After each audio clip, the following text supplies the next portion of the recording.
If I had to be stuck in a blizzard, why couldn't I be stranded in my sweet new apartment with the fireplace going and music playing? It's really starting to look nice there, right? Yeah. I gotta tell you.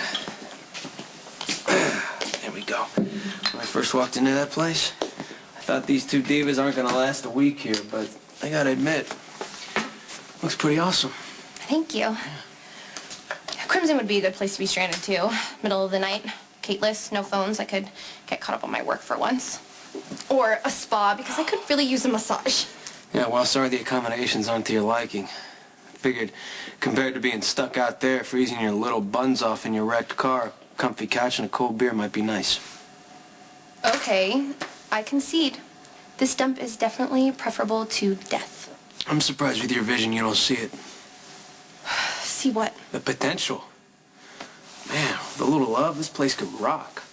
Wrong. I'm grateful for the roof over my head and the beer and the company. But other than a convenient shelter in a storm, what do you think this dump is good for? It's perfect for a custom garage. Port Charles could use something like that, you know? A lot of high-profile people driving high-profile cars. They'd appreciate being able to take their vehicles to a real mechanic who knows the ins and outs of their car and how to fine-tune it. And this sings to you why? I love cars. Getting in the engine, finding out what it needs, fine-tuning it to make it go a little faster. I never knew that about you. Well, when I was in high school, that's when my father was really nuts. I was virtually a prisoner in his home. I had to find something to do to pass the time, so ended up being pianos and cars. Then why in the world are you running around looking for work that has nothing to do with your passion? Mechanic jobs aren't very easy to come by. And I don't have my license. So get one. Never been good at waiting. It just makes me want to smash something. Jekyll is equally restless. No, you're not. You're just sitting there. Well, as the assassin of cyberspace, Jekyll spends much of his time waiting for information, so I've adapted a Zen-like approach. Also, we're dealing with the feds, who are traditionally pernicious and unforthcoming, traits only exacerbated in this particular case. I fear and suspect that they know as little about the effects of this mysterious toxin as we do. The original blonde one seems upset about an unrelated matter. No, it's just, it's completely self-involved. I'm just worried. When Johnny left, he was really angry. When he's angry, he's reckless. He's not calling me back. And with the weather like this, I mean, what if he got in a car accident or something? Excellent.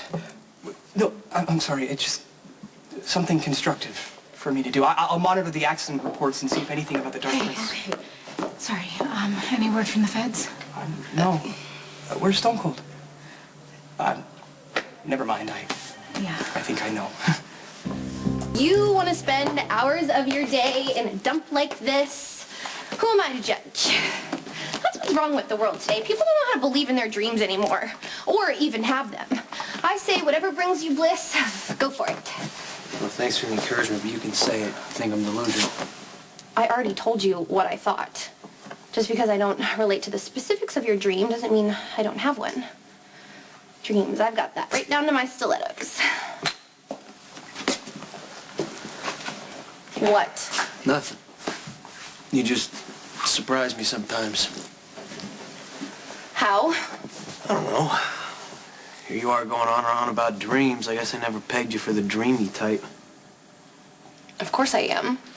Just practical about it. My sister, Georgie, she was the big believer in dreams. Plans, goals, setting yourself on a path to something. She was younger than me, but she knew she wanted to go to school in Italy when I couldn't see past the next party I was going to.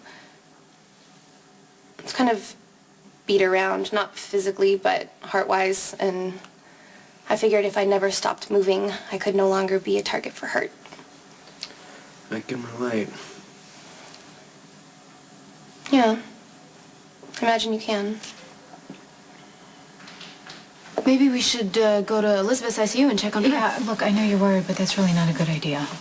Obviously, Jason thought it was. No, look, the hospital doesn't need a bunch of healthy family members running around looking for loved ones when we don't know if this thing is contained or not. Haven't they closed off all the air ducts? If Jekyll may interject, there's no way to ascertain how far the poison may have spread before the ducts were sealed off, and optimistically... What he's trying to say is nobody's moving. Okay, sorry. I just don't want to sit here and do nothing. Well, who does? What are you doing here? I could ask you two the same No, question. don't deflux. The hospital is closed down. Nobody in, nobody out. And you're here? I broke in. Why would you do that? I need to make sure Elizabeth's okay. Even when I was a little girl, I loved fashion. I would wait until I got my allowance and then rush down to the drugstore to buy copies of Bella and Couture. I would even buy the bridal magazines and just dream about what it would be like when that was my world. I envy that. Being positive where you belong, I've always been ambivalent. I wasn't consistent. I lost focus many times, but I never lost my desire. And then when Kate Howard, fashion icon, decides to set up shop in Port Charles, it was like kismet, which means fate, in case you didn't know. And then, of course, I get a job with her, and the rest is history in the making. I knew it. Something told me that your ambitions didn't stop at being Kate Howard's assistant. That's first assistant, and no, Kate's just a stepping stone. To what, your own magazine? There's a time I would have said no, but working at Crimson has opened up so many possibilities for me. Like, I can write. Especially about things that I'm interested in. I got to write an article on the death of espadrilles. Sorry. Wrong pipe. It's okay, I won't be offended if you scoff. But if you're allowed to be all enthralled with this dump, I should be allowed to care about outmoded shoe styles. Lucky, I know that you and Elizabeth care about each other, but it was wrong for you to risk your life to be in here. If anything happens to Elizabeth, God forbid, you automatically become the most important person in Cam and Jake's life. You are the only father that they know. At any great risk. Well, it's really too early to tell any of that, Lucky. Everything is still in limbo. Nobody knows how far the toxin has spread. People have been collapsing in areas that were presumed unaffected. Elizabeth is fighting for her life, and I need to be here. It's what we've done, what we do. When things get tough, we help each other get through. Where is she? Where's Elizabeth? I see you too.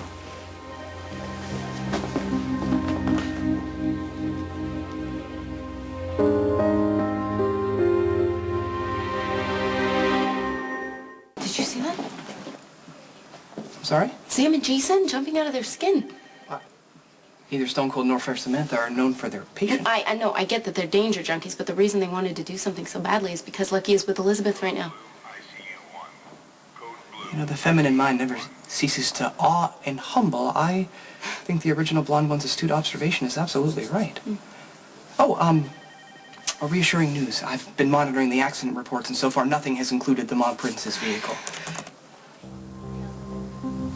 What? Fair Maximista's car has been found crashed and abandoned on the side of Highway 10. So if the ultimate goal isn't eventually owning your own magazine, what is it? Don't laugh. Never. Well, I'd like to find an up-and-coming designer that I could partner with. Someone who's not completely set in their ways and still open to suggestions. We could open a design house, and I could help with the creative ideas and do the marketing. Be like being a part of something from the ground up that reflects my tastes and visions. Well, you're not laughing. Why would I? Sounds perfect for you. You really think I could do something like that? I got no doubt. You would have if you met me a couple years ago, BS, before Spinelli. He believes in me so much that it's hard for me not to believe in myself. That's the way Lulu believes in me. It's a good thing, right? To have someone around who has so much faith in you. Should be. It is. Mostly. Except part of me knows that I'm just gonna end up blowing it someday. Which is torture, really. Just wish I could light the match and get it over with. I know exactly what you mean.